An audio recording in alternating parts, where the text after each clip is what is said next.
I locked the gate at 6:12 a.m. By 6:15, an entire neighborhood realized they were trapped on land they didn't own. The first thing that hit me wasn't the noise. It was the silence right before it. That hollow kind of quiet, the kind that shows up right before everything changes. Then the engine started. One, then another, then dozens. Idling behind the steel gate I had just bolted into place, right at the base of the only road leading out of my ranch. Exhaust hung in the cool morning air, thick, lingering, mixing with lake water and the raw scent of fresh-cut lumber from houses that shouldn't have been there. I kept my hand on the gate, cold steel under my palm, feeling the vibration travel through it, tire after tire rolling up until the line stretched farther than I could see. That's when the doors started opening. A woman in yoga clothes stepped out first, confused, looking from the gate to me like I was something that could be moved with a polite request.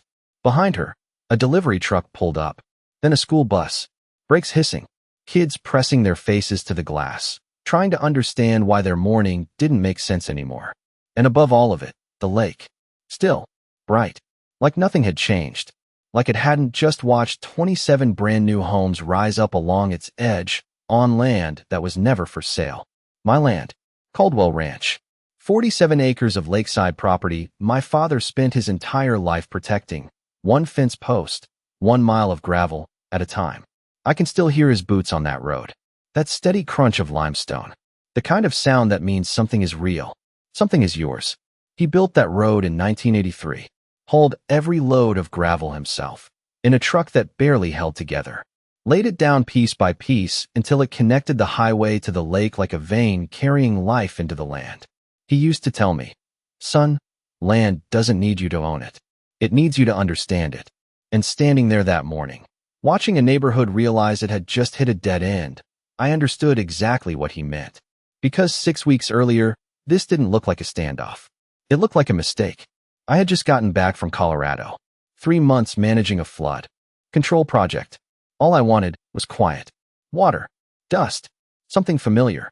I turned off the highway like I'd done 1,000 times. But halfway down the road, something felt off. The gravel was different. Too smooth in places. Too compacted. Like it had been used far more than it should have. Then I saw the tracks. Layered. Deep. Heavy machinery. Concrete trucks. Equipment that had no business anywhere near my shoreline. Even the air smelled wrong. Paint. Asphalt. Manufactured. I slowed down. Didn't even think about it. My chest just tightened. And then the trees opened up. And I saw them. Rooftops. Rows of them. Clean lines. Fresh shingles catching sunlight. Laid out like someone had taken a blueprint and dropped it right on top of my land. I didn't stop. Not right away. Just kept rolling forward, slow. Trying to make it make sense. It didn't. By the time I reached the lake, workers were packing up. Tools clanking. Voices echoing across the water like this was normal. Like this was allowed. There was a sign. Fresh paint. Still tacky. Willow Creek Estates. Private community. I stood there looking at it, and it felt like a joke I wasn't in on. I stepped out of the truck. Boots hitting gravel that didn't feel like mine anymore. And for a second, no one even looked at me. That was the part that stuck. Not the houses. Not the sign. But the fact that I was standing on my own land, and somehow, I was the one who didn't belong. A man in a hard hat finally walked over. Clipboard in hand. That polite, distracted smile. The kind you give someone when you assume they're temporary. You looking for someone? He asked. I didn't answer right away. I looked past him at the houses. Then back at the road. The same road I had just driven in on. The only road in or out of this entire place. And that's when it clicked. Quiet. Precise. Like a lock turning. Because if they built all of this without ever asking who owned the land, there's a very good chance they never checked who owned the road. And this morning, at 6:12 a.m., I made sure that was a mistake they couldn't drive away from. So let me ask you something. If you woke up one day and found a neighborhood built on top of everything your family worked for, would you warn them? Or would you wait until every single one of them needed something only you could give? Because what happened after that gate closed is exactly why you don't confuse access with ownership. I did not argue with the foreman, and I did not raise my voice, even though every instinct in my body told me to shut that entire operation down right there on the spot. Instead, I walked past him like I belonged there, boots grinding into gravel that had not been mine to touch in months, and took in every detail like I was surveying a job site. The air carried that sharp mix of fresh paint and cut lumber, the kind of smell that only comes from new construction, from something rushed into existence without history. Houses stood in clean rows along the lake, each one nearly identical, pale siding, dark roofs, wide windows facing the water like they were already claiming the view. I could hear the hum of generators in the distance, the metallic clank of tools being loaded up, workers finishing their day without a single concern about who actually owned the ground beneath their feet. I kept walking until I reached the shoreline, where the water lapped gently against the edge just like it always had, steady and patient, untouched by whatever had been built behind me. I crouched down and ran my hand through it. Cool and familiar. The same lake I had fished in with my father when I was 8 years old. The same water that had carried every quiet moment of my life when things got too loud anywhere else. That was when the anger settled into something colder, something sharper, because this was not just land to me. It was memory. It was time. It was everything that had not changed even when everything else did. My name is Ethan Caldwell. I am 36 years old, and I am a civil engineer by trade, which means I spend most of my life understanding how things are built, how they hold together, and more importantly, how they fail. I have worked on flood control systems, bridge reinforcements, drainage networks, the kind of infrastructure most people never think about until something goes wrong. My father used to joke that I chose a career where success meant nobody noticed anything at all. He was a rancher, through and through, the kind of man who believed that land was not something you owned on paper. It was something you proved every single day by taking care of it. When he passed, he left me this place without conditions, without instructions, just the quiet understanding that I would know what to do when the time came. And standing there with 27 houses behind me that should not have existed, I realized that time had arrived whether I was ready or not. I walked back toward my truck slowly, taking a different path this time, cutting behind one of the houses where the ground was still soft from recent grading. My boots sank slightly with each step, and I could see where heavy equipment had carved lines into the soil, reshaping the natural slope that used to guide rainwater down toward the lake. That caught my attention immediately, not just because it was wrong, but because it was careless. Whoever planned this had forced the land to fit their design instead of designing around the land, and that kind of mistake always comes back eventually. I reached the road again and looked at it differently now, not as a way in, but as a system, a single access point feeding an entire development that clearly had not been there long enough to have any kind of redundancy. No secondary exit, no alternate route, just one narrow stretch of gravel connecting everything to the outside world. I had built access roads before. I knew the codes, the requirements, the things that developers usually got inspected for before selling even one home. And yet here it was, fully built, fully occupied, with no sign that anyone had ever stopped to ask the most basic question. I got back into my truck and sat there for a moment, hands resting on the steering wheel, staring down that road as another pickup passed me heading out, tires kicking up dust that hung in the air long after it disappeared. The man behind the wheel gave me a quick nod, the kind you give a neighbor you assume belongs there, and I nodded back without saying a word. Because the truth was, I needed them to believe that. I needed everyone here to think nothing was wrong, that the land beneath their homes was exactly what they had been told it was, that the road they were driving on every day would always be there waiting for them. I started the engine and drove out slowly, counting every bend, every dip, every section where the road narrowed or widened, committing it all to memory the same way my father had taught me years ago. By the time I reached the highway, I was not thinking about the houses anymore, or even the people living in them. I was thinking about paperwork, about records, about the quiet places where decisions get made long before anyone sees the consequences. Because something this big did not happen by accident. And if they had built all of this without ever stopping me, then somewhere along the way, someone had made sure I was not there to stop them. That was the part that did not sit right. I did not go home that night, at least not right away, because something about the way this had all been set up told me that the real story was not on the land. It was in the paperwork. The county records office sits in a squat brick building about 15 miles from the ranch, the kind of place that smells faintly like old paper and floor polish, where time moves slower and people assume nothing important ever happens. I walked in just before closing, boots echoing against the tile, and the woman behind the counter barely looked up until I gave her my last name. That was when her expression shifted, just slightly, like she had heard something familiar but could not place it.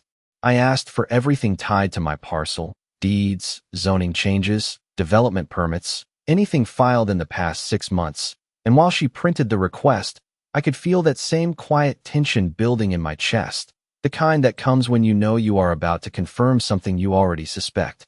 It took nearly 20 minutes for the documents to come together, a thick stack of paper that felt heavier than it should have when she slid it across the counter. I thanked her, took it to one of the wooden tables near the back, and started reading. At first, nothing stood out. Property lines, tax records, the same legal descriptions I had seen 100 times before. But then I hit the zoning amendment. Filed 3 months ago, approved in less than 2 weeks. That alone was unusual. Changes like that usually dragged on for months, sometimes years, with hearings, notices, objections. This one moved fast, too fast, like it had been pushed through before anyone had time to ask questions. I kept going, flipping pages, and then I saw the development permit. Willow Creek Estates. Approved for residential construction on land that, according to every document I held in my hands, still belonged to me. My name was right there on the original deed, unchanged, untouched. No sale, no transfer, no easement granting access or development rights.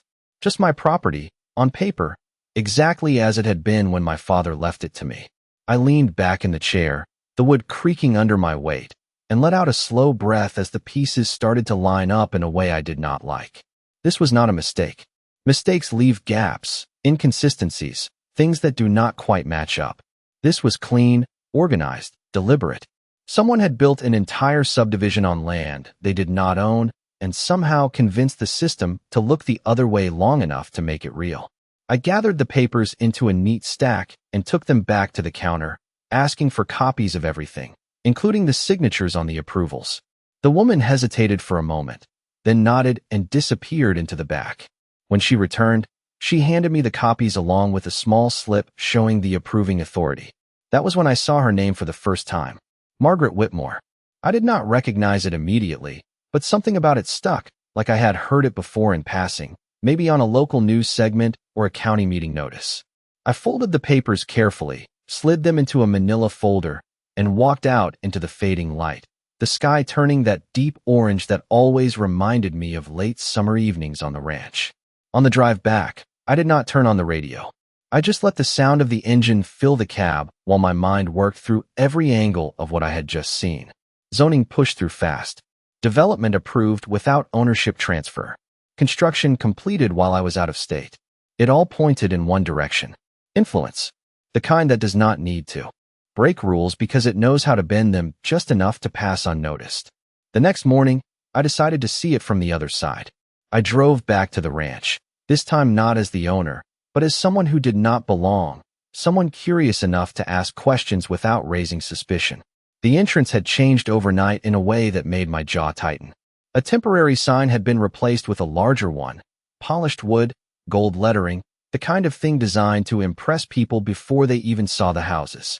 Willow Creek Estates. Private lakeside living.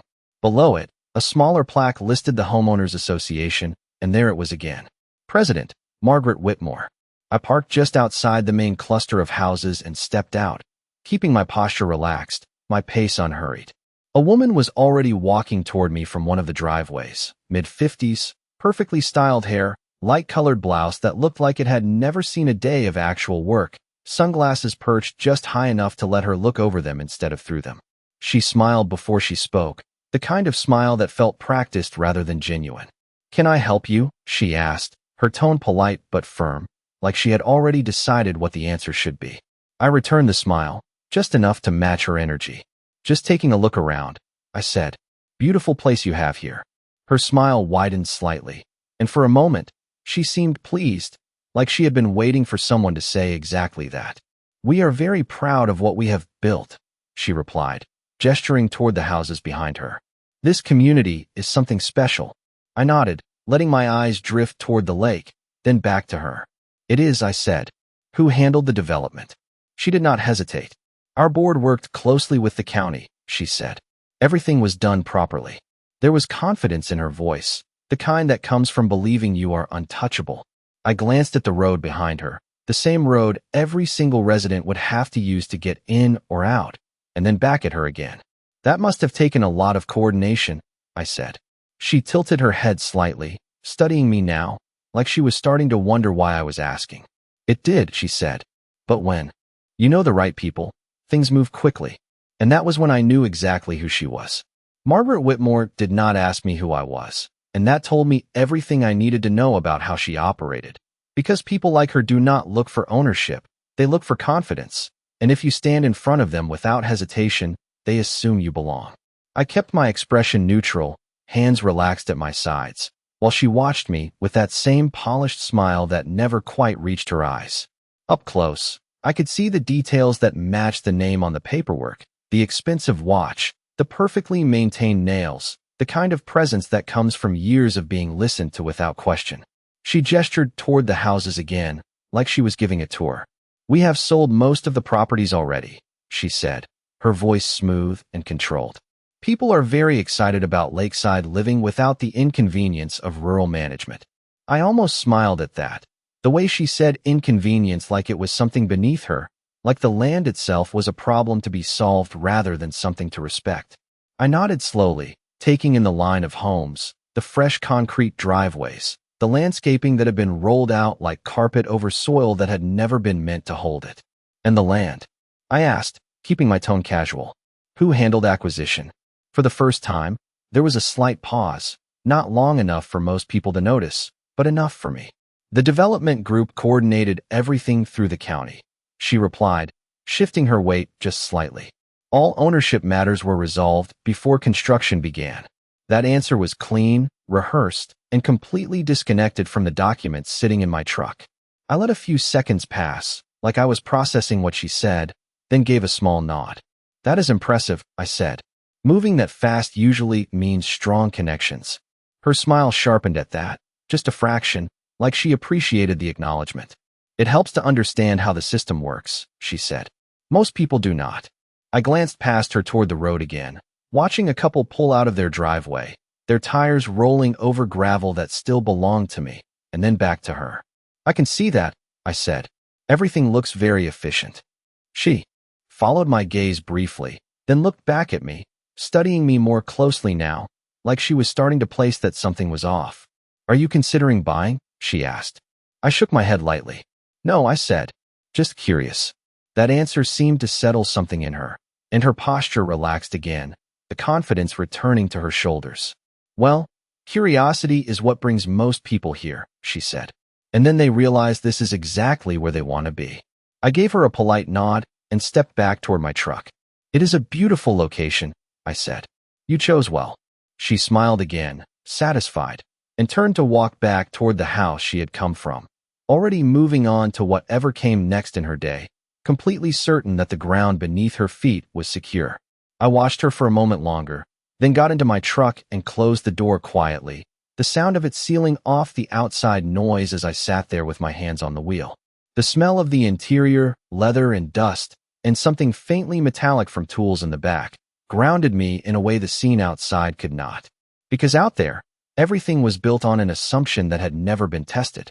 I started the engine and pulled away slowly, not in a rush, not drawing attention, just another vehicle leaving a place that thought it was finished. But as I drove down the road, I began to notice more things that had not been obvious before. The way the gravel had been widened in certain sections to accommodate increased traffic, but not enough to meet standard safety requirements. The absence of proper drainage along the edges, where recent rain had already started to carve shallow channels into the sides. The lack of signage indicating secondary access routes, because there were none. Every detail pointed to the same conclusion. This development had been built fast, pushed through approvals, and sold before anyone could challenge it. It looked complete on the surface, but underneath, it was fragile, dependent on a single line of access that connected everything to the outside world. I reached the highway again and pulled over to the shoulder, letting a couple of cars pass before I turned back toward town. My mind was no longer focused on whether I could stop what had happened. That part was already answered. What mattered now was how to do it in a way that could not be undone. I had seen enough projects fail to know that the biggest mistakes were not always in the structure itself, but in the assumptions people made when they believed they were finished. And Margaret Whitmore had built an entire community on one of the biggest assumptions I had ever seen. I pulled back onto the road and headed toward the county offices again, already planning my next steps, already mapping out the sequence in my head. Because if everything I had just seen was true, then this was no longer just about ownership. It was about timing. And I was not the only one watching this unfold anymore.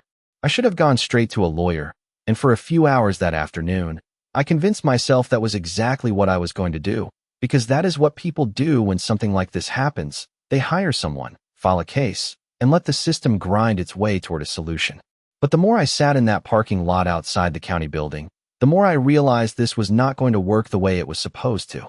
I had seen projects tied up in legal disputes before, development stalled for years while paperwork moved from one desk to another, and in every one of those cases, the people who caused the problem found ways to delay, redirect, or outspend whoever was trying to stop them.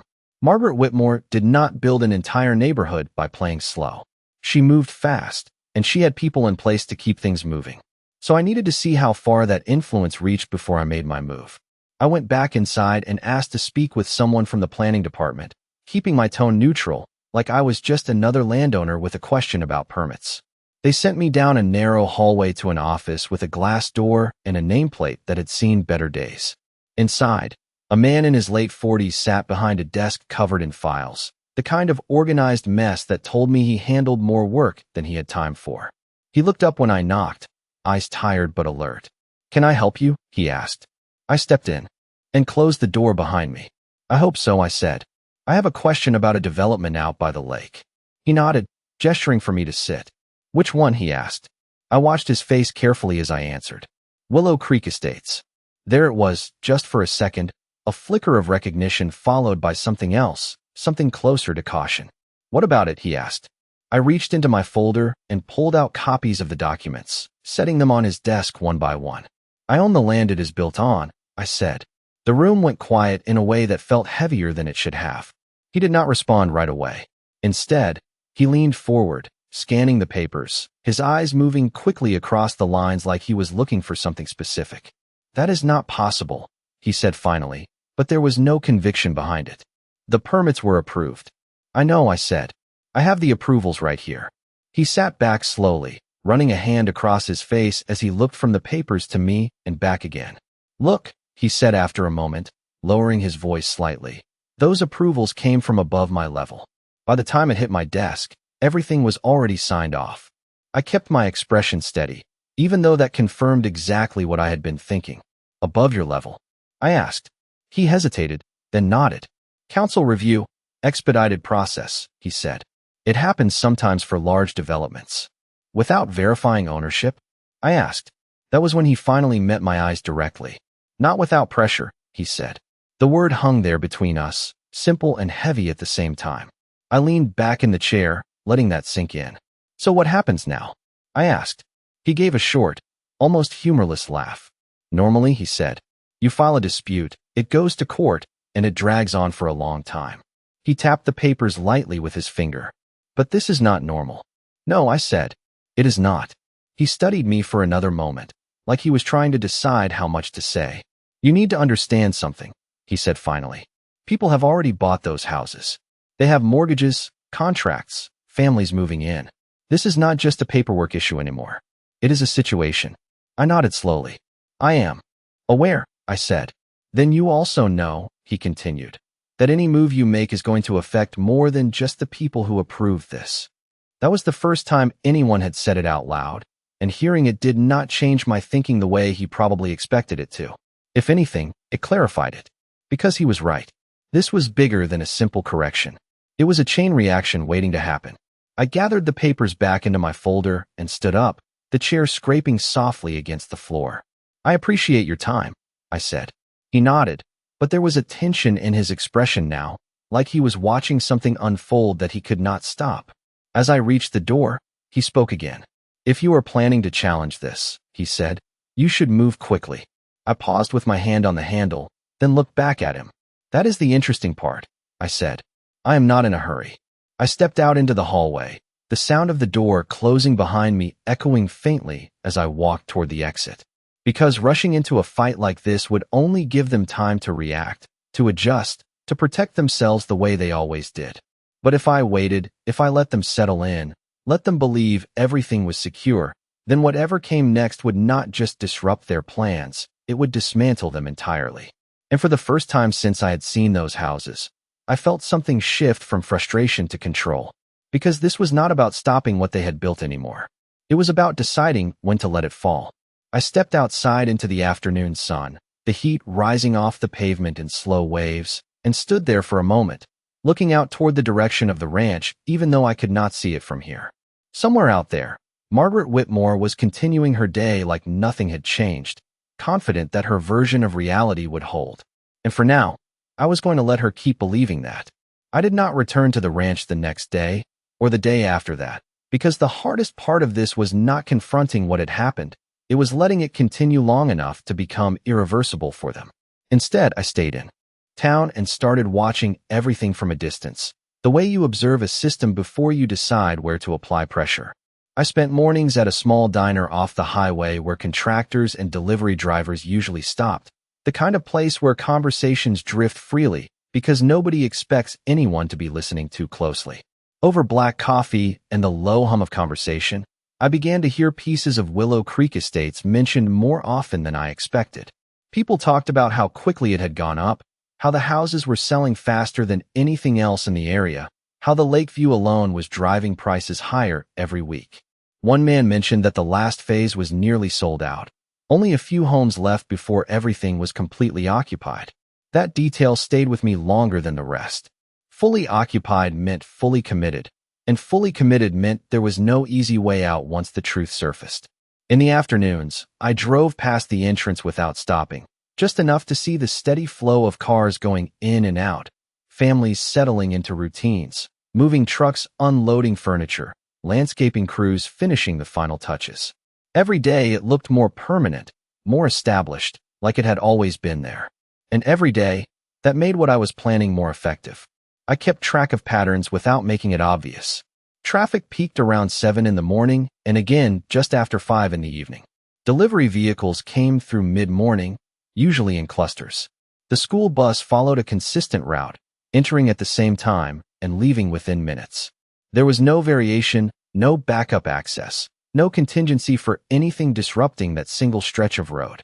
It was efficient in the way a shortcut is efficient, quick and convenient until something interrupts it. One afternoon, I parked far enough away to watch without being noticed and saw Margaret again, standing near the entrance with 2 other people, both dressed like they were part of some sales or administrative team.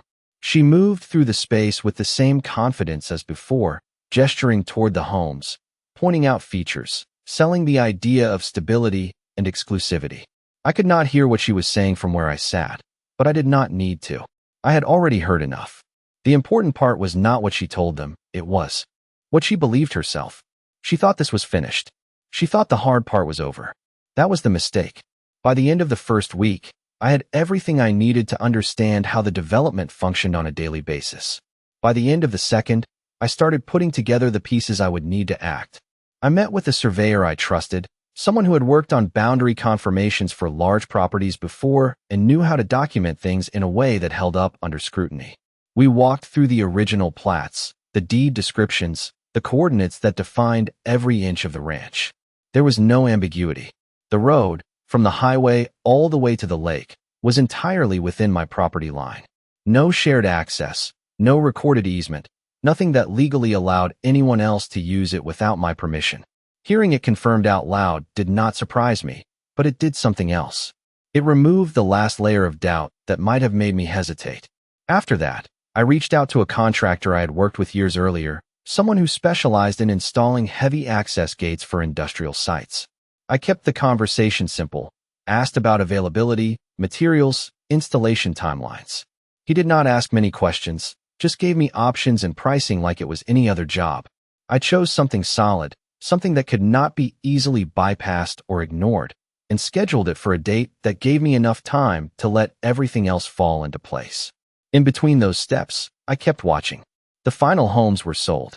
The last moving truck rolled in. Landscaping crews packed up and left. What had started as a construction site had fully transitioned into a neighborhood, complete with routines, expectations, and the quiet assumption that nothing would disrupt it. That was when I knew it was time to move forward. Because once people settle, once they stop questioning how something works and simply accept that it does, they become completely dependent on it. And in this case, everything they depended on ran through a single point I controlled. The road was no longer just a path across my land. It was a system they had built their entire lives around without ever verifying who owned it.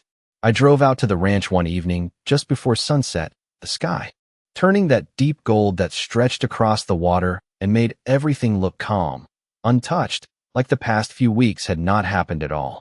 I parked at the edge of the property and stepped out, letting the quiet settle around me again. The houses in the distance glowed with interior lights now, people inside cooking dinner, watching television, living lives that had already adapted to this place. I stood there for a long moment, listening to the faint sounds drifting across the water, and then turned my attention back to the road, tracing its path from the highway to the lake in my mind.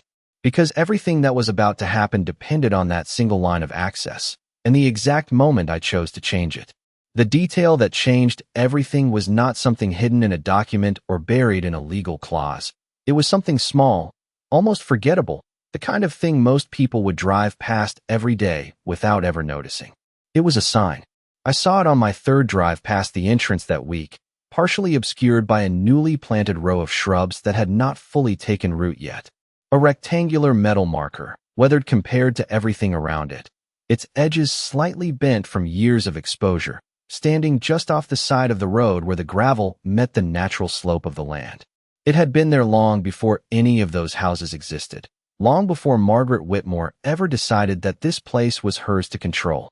I pulled over farther down the road and walked back on foot, keeping my pace slow, casual, like I was just stretching my legs. Up close, the lettering was still clear enough to read. Private Access Road. Caldwell Ranch. No easement granted. I ran my fingers lightly across the surface, feeling the grooves in the metal where the letters had been pressed in decades ago. I remembered the day my father installed that sign. I had been maybe 10 years old, standing off to the side while he dug the post hole by hand, sweat darkening his shirt in the late summer heat. He did not explain it in legal terms, did not talk about property rights or access law. He just looked at me and said, "People only respect boundaries they can see." At the time, it sounded simple. Standing there. Now, I realized how precise it had been. Because that sign had been visible the entire time.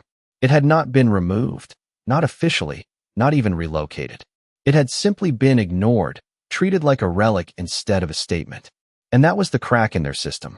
Everything Margaret had built depended on the assumption that no one would question what had already been established. The houses, the roads, the sales, all of it created a sense of permanence that made people stop looking for the foundation underneath. But the foundation had never changed. The road was still mine. I stepped back and looked at the surrounding area more carefully, noticing how the new landscaping curved around the sign instead of over it, how the developers had chosen to work around the marker instead of removing it outright. That told me something else. They had seen it. They had read it. And they had decided it did not matter. That kind of decision only happens when someone believes they can override reality with enough paperwork and momentum. I walked back to my truck with a different kind of clarity settling in, not just about what I could do, but about how they had convinced themselves they were safe. They had built forward, not downward. Everything was surface level, speed over structure, appearance over verification. And that meant they had left something untouched that could not be rewritten after the fact. I drove out to meet the surveyor again that afternoon, bringing him to the exact spot where the sign stood.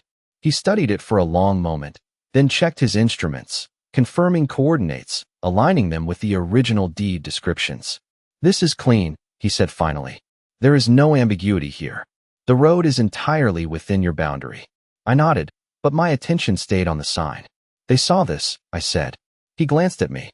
"They would have had to," he replied. "Any proper survey would flag it immediately." That was what I needed to hear. Not because it changed the facts, but because it confirmed intent. This was not an oversight. It was a decision. I thanked him and drove back toward town, the sun already starting to dip lower in the sky, casting long shadows across the road that stretched ahead of me like a line waiting to be drawn. That night, I spread everything out. Across the table in my house, the deed, the zoning documents, the survey confirmations, and now the photographs I had taken of the sign from multiple angles. Each piece connected to the next, forming a picture that was both simple and devastating at the same time. They had built something real on top of something they did not control. And the one thing they could not change, the one thing they had decided to ignore, was the one thing everything depended on. I sat there for a long time, not moving, just looking at the layout of it all, feeling that shift again from reaction to precision. Because this was no longer about proving anything. That part was already done. This was about execution. The kind that did not rely on arguments or delays or back and forth. The kind that happened once, at the exact right moment, and forced everything else to adjust around it. I gathered the papers into a single folder and set them aside, then leaned back in my chair and let the quiet settle around me. Outside, the night had fully taken over, the air cooling, the sounds of the town fading into something distant and steady. Somewhere out there, that road still ran exactly where it always had, connecting a place that thought it was permanent to a system it did not understand. And for the first time since I saw those houses, I was not thinking about what they had taken. I was thinking about what they had left untouched. Once I understood the sign was not just a marker but a statement they had ignored, I stopped looking at the situation like a dispute and started treating it like a system failure that could be triggered at the right point. The next step was not emotional, it was technical. I needed everything documented in a way that could not be dismissed or reinterpreted later. So I spent the following 2 days building a complete record, not just of ownership, but of dependency. I returned to the ranch early one morning before most of the neighborhood was active, the air still cool, the lake quiet, the only sounds coming from a few distant engines warming up in driveways. I parked off the side and walked the entire length of the road with a measuring wheel and a camera, documenting every section, every turn, every point where the gravel narrowed or shifted.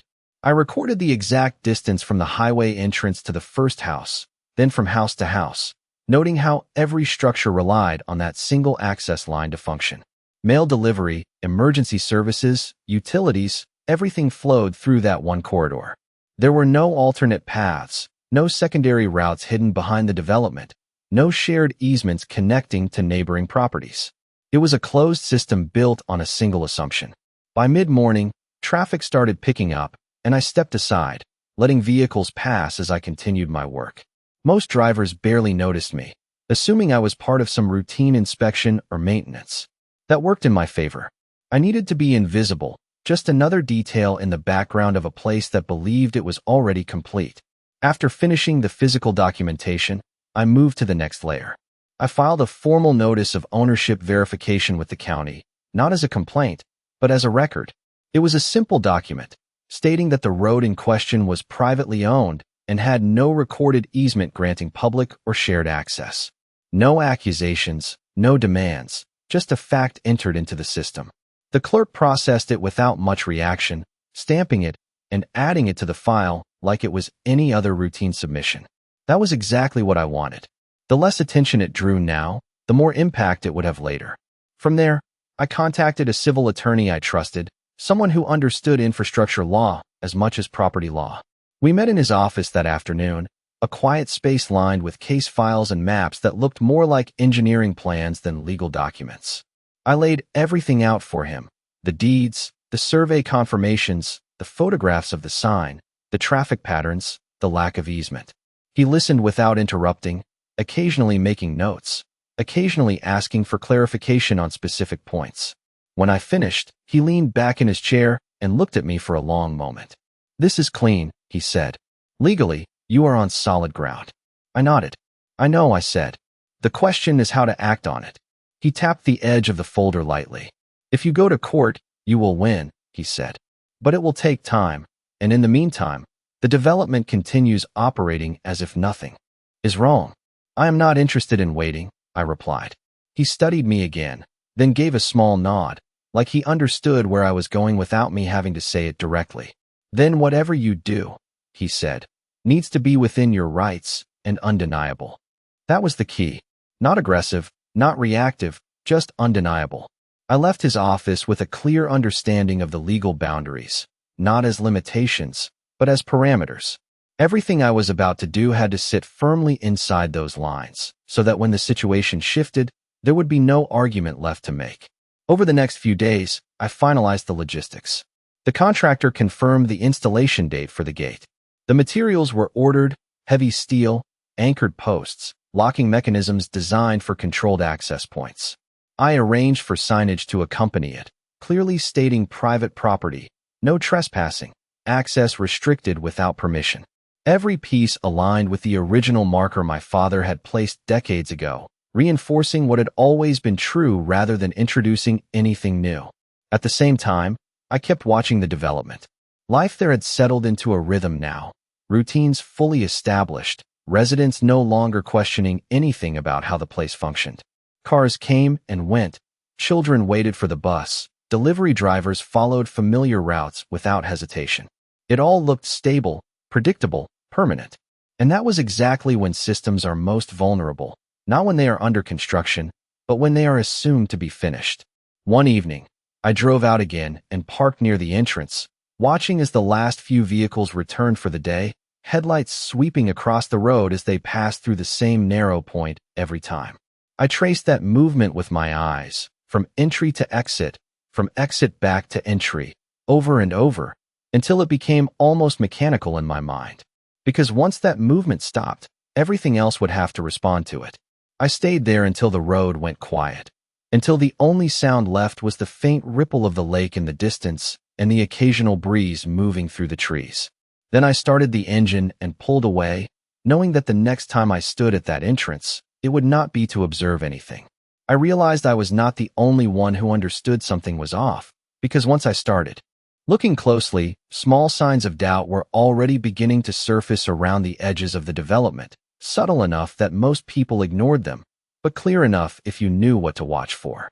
It started with a conversation at the diner, the same place I had been sitting most mornings, when a delivery driver mentioned that his route instructions for the neighborhood kept changing.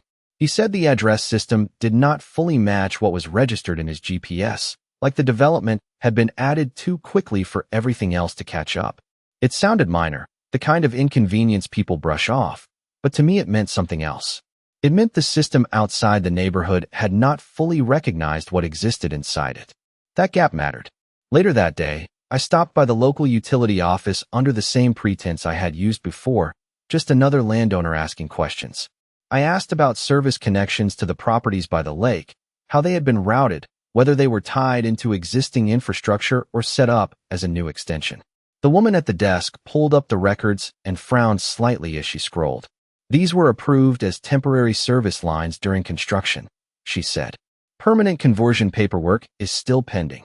I nodded, keeping my tone neutral, but inside, that confirmed another layer. The development was operating as if it were complete, but officially, parts of it were still classified as unfinished. Another assumption, another dependency. I thanked her and stepped outside, the midday sun reflecting off parked cars in a way that made everything feel sharper, more defined. Because now I was not just looking at a road. I was looking at a network of systems that had been rushed into place, each one relying on the others to function without interruption. If one failed, the rest would feel it immediately. That was when I decided to bring in someone else, not a lawyer, not a contractor, but someone who understood how local systems responded under pressure. His name was Daniel Ruiz, a retired county infrastructure inspector I had worked with years ago on a drainage project. He had spent decades reviewing developments, signing off on safety compliance, and more importantly, identifying when something did not meet the standards it claimed to follow. I met him at his house just outside town, a modest place with a wide porch and a view of open land that had not yet been touched by development. He listened as I explained the situation, occasionally nodding, occasionally asking for clarification on specific details. When I finished, he leaned back in his chair and let out a slow breath. They built fast, he said. Too fast. I handed him copies of the documents, along with the photographs and notes I had taken. He studied them carefully, his expression tightening as he moved from one page to the next. This is not just about ownership, he said finally. This is about compliance. Access roads for developments of that size are supposed to meet certain requirements: width, load capacity, emergency clearance. If this is the only way in and out, it should have been inspected at every stage. I nodded. It was not, I said. He tapped the map lightly. Then they skipped steps, he said. Or someone signed off without checking. Either way, I replied, it does not change what the road actually is. He looked up at me then, his eyes narrowing slightly. No, he said. It does not. We drove out together that afternoon, approaching the ranch from a distance before turning onto the access road. I let him take it in without explaining anything further, watching as he observed the width, the grading, the way the edges had already started to wear under increased traffic. He got out at one point and walked a section of the road, measuring with his eyes the same way I did, taking note of the lack of proper reinforcement in areas that would eventually fail under consistent use. When we reached the entrance to the development, he saw the sign immediately, the same one I had stood in front of the day before. He stopped there longer than I expected, reading it, then looking back down the road, then back at the houses beyond.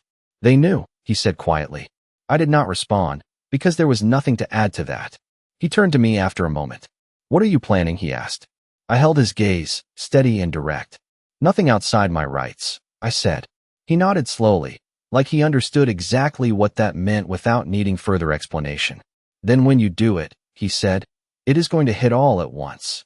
I looked past him toward the houses, where a few residents were moving through their routines, completely unaware of the conversation happening just a few yards away.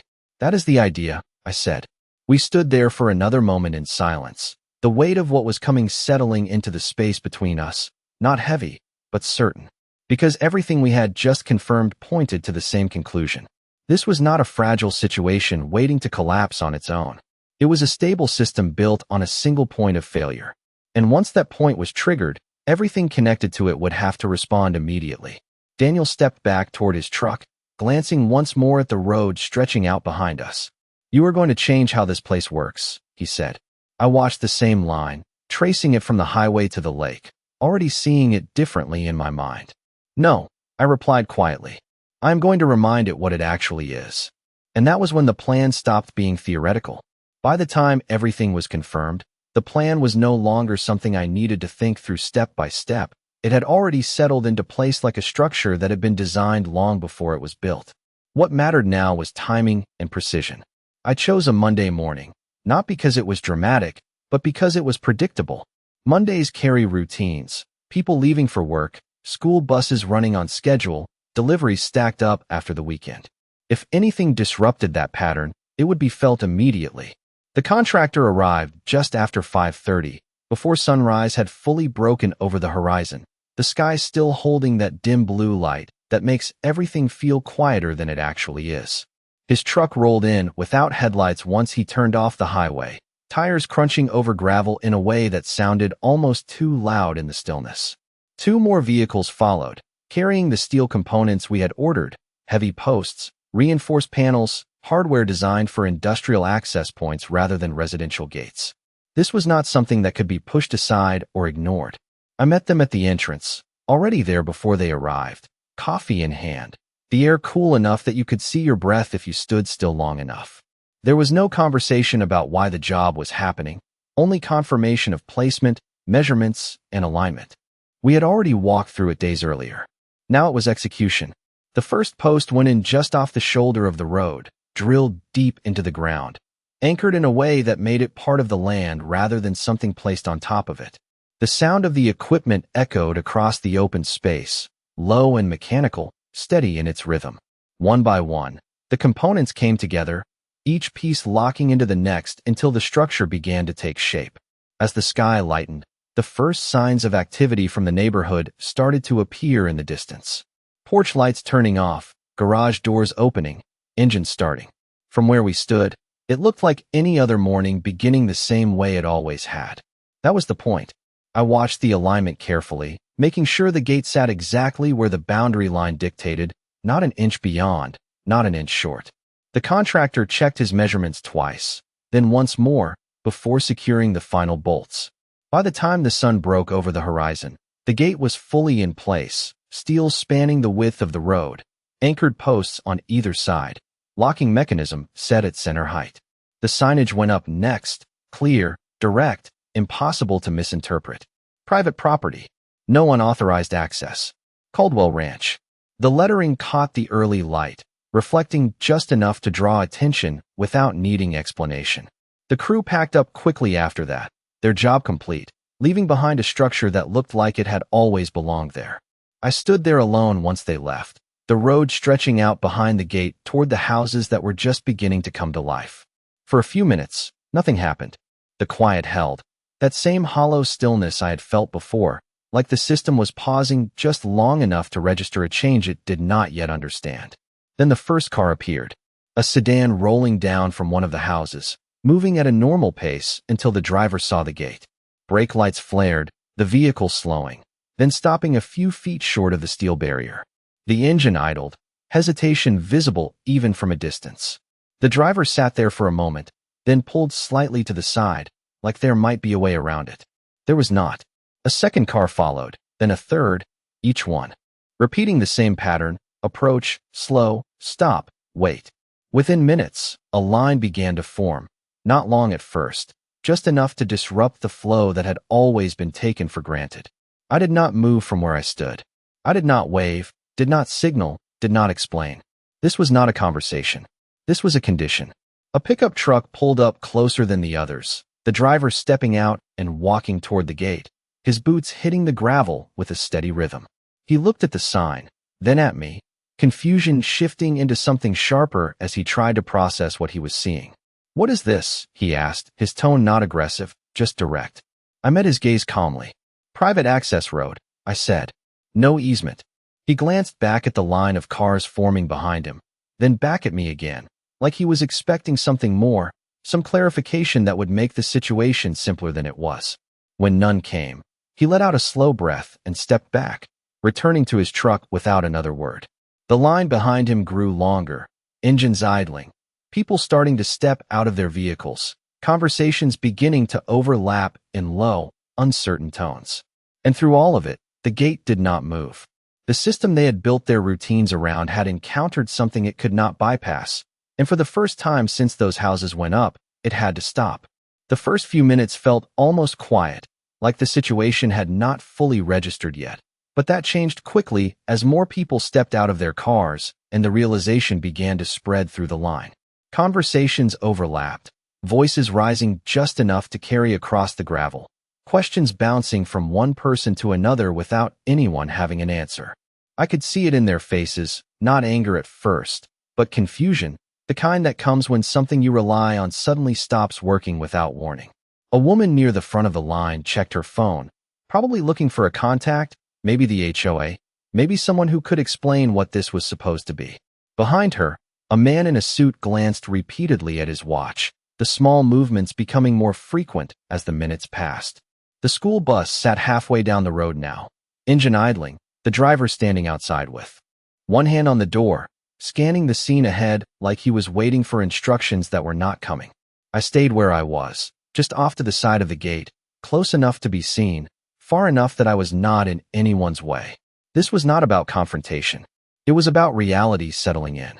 About the moment when a system realizes it no longer controls its own movement. After about 10 minutes, someone made the call. I saw it happen in the way a man stepped aside, phone pressed to his ear, pacing just enough to show urgency. Within a few more minutes, more phones came out. The pattern repeated: call, wait, look around, call again. And then, eventually, a different kind of vehicle appeared at the far end of the road, moving through the line slowly, lights off, no sense of urgency in its approach. A county patrol truck. It rolled forward until it reached the front, the officer stepping out with a calm expression, taking in the scene the same way I had the first time I saw the houses. He looked at the gate, then at the sign, then finally at me. "Morning," he said, his tone neutral, almost conversational. "Morning," I replied. He walked closer, reading the sign again before turning back toward me. "You installed this?" he asked. "Yes," I said. He nodded slightly, then gestured toward the line of vehicles behind him.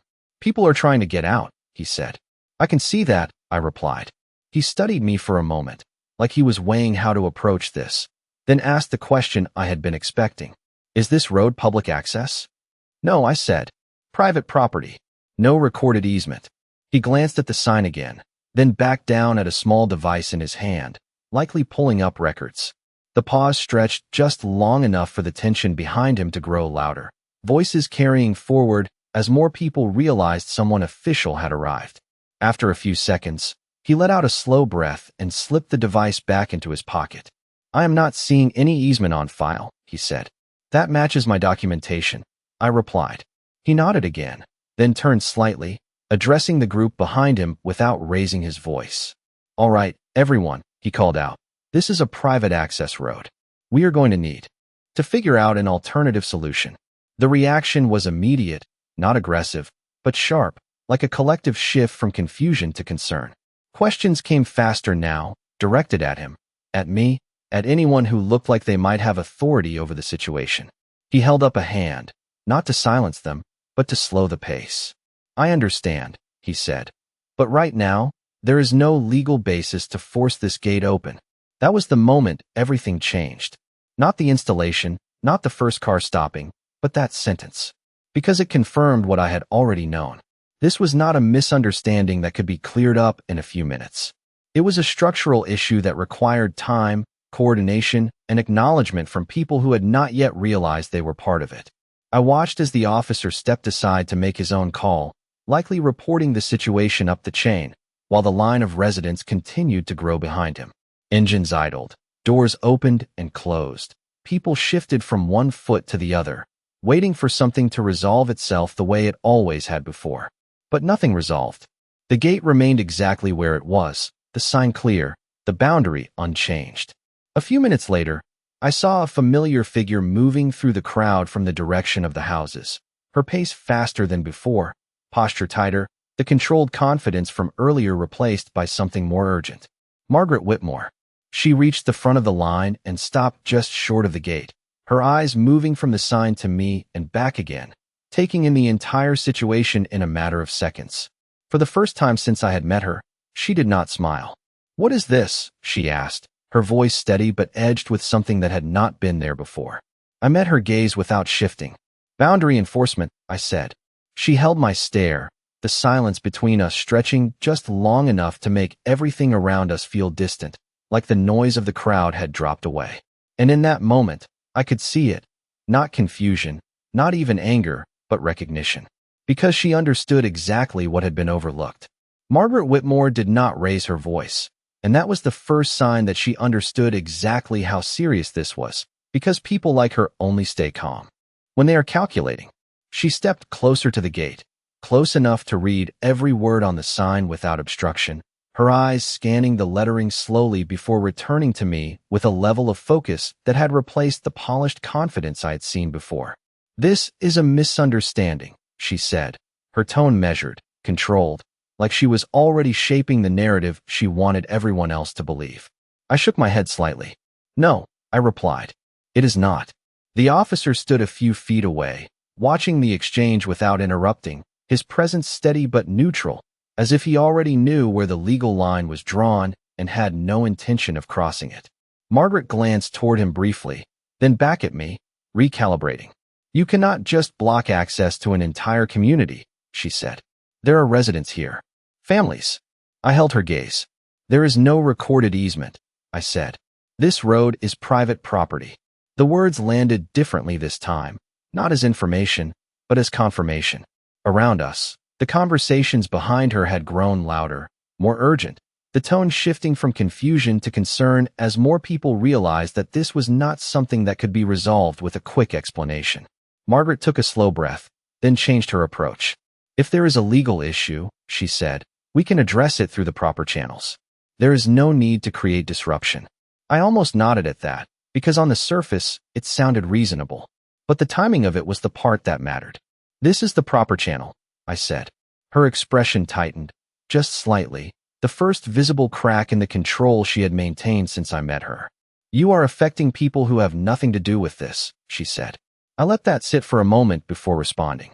"They are using a road that was never theirs to use," I said. The officer shifted his weight slightly, still silent, still observing. Margaret glanced past me at the gate again, then back at the line of residents behind her, as if she was measuring the situation in real time, calculating the pressure building from both directions. "What do you want?" she asked finally. There it was. Not denial, not dismissal, but acknowledgement. I kept my tone even.